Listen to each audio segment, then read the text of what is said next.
Hello, Dr. Matz. I chose a case study related to digestion, with the primary diagnosis being a congenital sucrase isomaltase deficiency. The table of contents shows the slide numbers related to my presentation and the main points I will discuss. The patient in this case is a 6-month-old Caucasian male infant that was admitted to a hospital for experiencing symptoms of persistent diarrhea and failure to thrive. From birth till 4 months of age, the infant was bottle-fed a hypoallergenic formula. At 4.5 months, the infant was introduced to various foods like fruits and vegetables and meats. After some days after this introduction, the infant began experiencing 9 to 10 episodes of watery stool per day.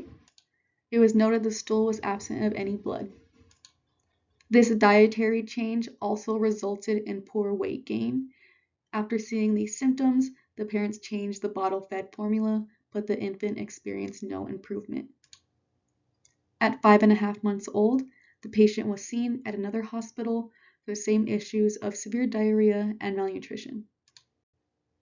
At this hospital, the patient was administered metronidazole and ceftriaxone, but his symptoms did not improve.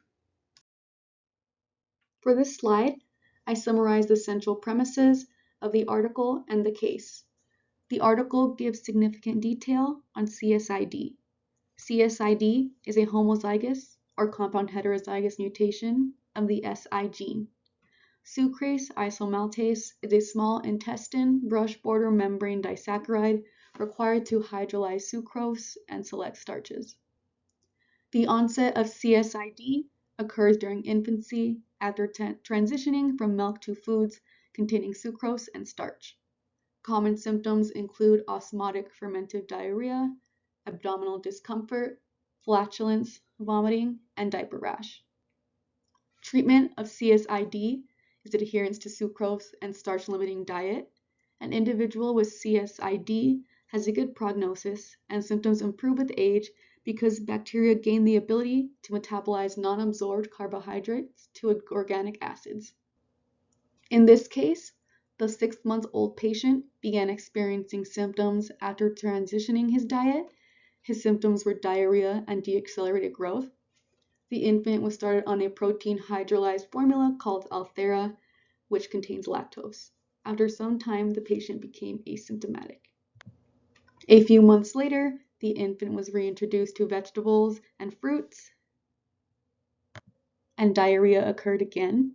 To combat this issue, baker's yeast was added to the diet. This acted as an enzyme replacement therapy. It reduces breath hydrogen excretion when given sucrose and allows patients to eat a sucrose-containing diet.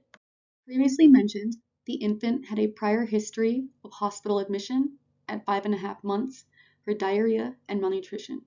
The results listed on this slide were received from his admission at the preceding hospital. The fecal component analysis was tested and normal for neural fat, fatty acids, muscle fiber, and leukocytes. A stool test was also negative for pathogenic bacteria, viruses, and parasites. Blood tests were normal for CBC, liver and renal profile, protein electrophoresis, C-reactive protein, blood immunoglobulins, anti-transglutamase antibodies, allergen-specific IgE testing for baby foods, sweat test, and thyroid function. An abdominal ultrasound was also conducted and showed nothing abnormal. Exam history and results found on this page were taken at the current hospital that the patient is at. Since the other tests were normal, the patient was directed to fast and had a decreased stool output but high stool osmolality. The patient also underwent a glucose tolerance test. This showed no associated symptoms.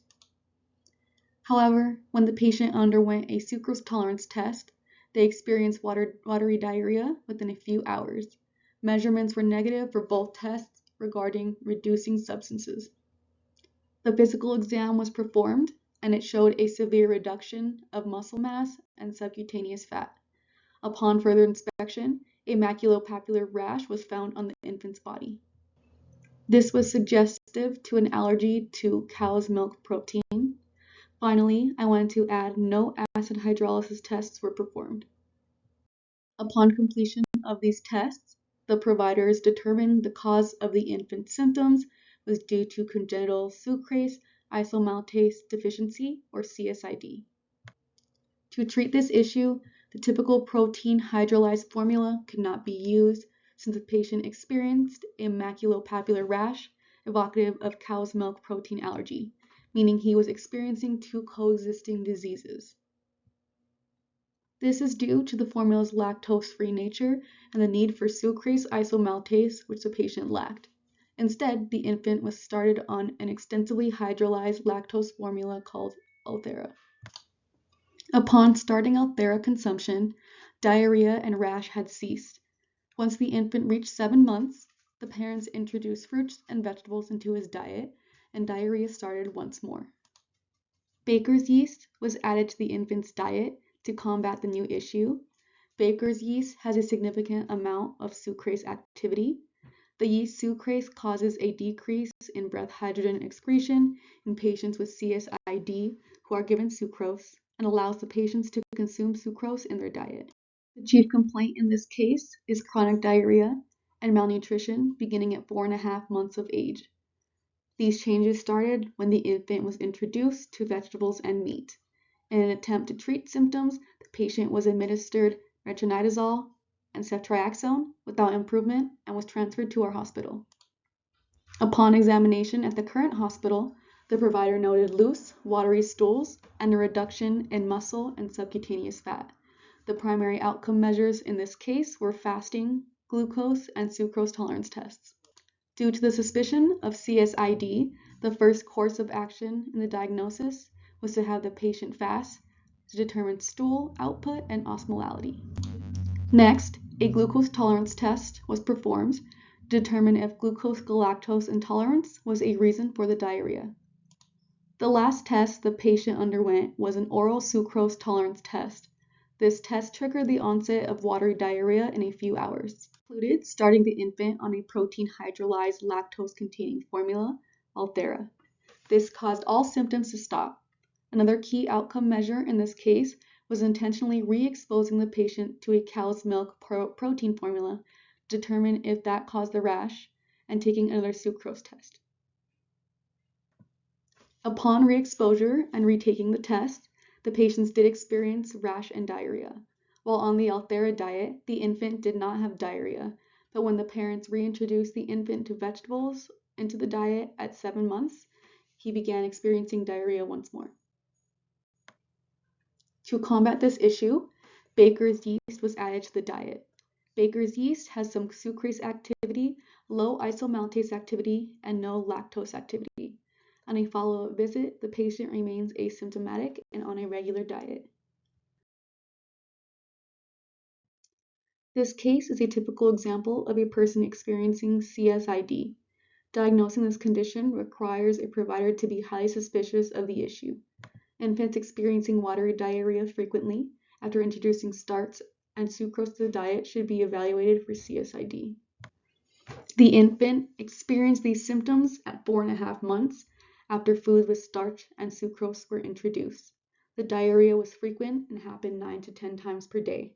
Blood and stool tests should be conducted when an infant is experiencing these symptoms to rule out any pathogen-related infections and allergies. Since these results were normal in this case study, the next step was to perform CSID-specific tests. These outcome measures included fasting, glucose, and sucrose tolerance tests. A fasting test should be conducted first to understand the stool output and if the diarrhea is osmotic. A glucose tolerance test is taken to rule out any intolerance of glucose-galactose. One of the most significant deciding factors of CSID is the oral sucrose test, which, if positive for CSID, will have patients experiencing diarrhea after a few hours. The outcomes of this case was positive after therapeutic solutions were utilized. One solution was using Ulthera as a formula, which allowed the infant to consume the formula without symptoms of diarrhea and weight loss. The second therapeutic option of using Baker's yeast was allowed the infant to consume a solid food without weight loss and diarrhea. Baker's yeast allows the ameliorating of sucrose malabsorption by ingesting and digesting a small amount. It was the option used in this case due to its low cost and easy accessibility. There is a strong correlation between CSID and a positive sucrose test because for sucrose and some starches to be developed, sucrase isomaltase must be present. Diarrhea occurs if disaccharides and oligosaccharides are not broken down further into glucose and fructose. There are minor significant inconsistencies in this case. One of the only I noted was not utilizing the genetic test for the CSID mutation. Molecular genetic testing for the SI gene was stated to be one of the standard tests to determine if someone has CSID, and methods like liquid chromatography may have false negatives. However, the individuals in this case decided not to use this method due to the cost and difficulty of establishing a single genetic test for the 25 mutations that may cause CSID. When analyzing the case independently, I initially considered this as an issue with the pancreatic secretion of digestive enzymes because the initial analysis of blood and stool showed no active infections. Foods like vegetables and meats contain a high amount of starch and sucrose, so I thought a possible enzyme was not functioning correctly. There should only be a daily fluid loss of 200 milliliters on average, and since there was a significant amount of fluid loss in the stool, I concluded an issue with fluid reuptake. At this point in my learning about the gastrointestinal tract and the case itself, I imagined there was an issue with an amylase enzyme breaking down sugars. Although I had not heard about CSID previously, I did learn much about congenital disorders that may cause digestive problems.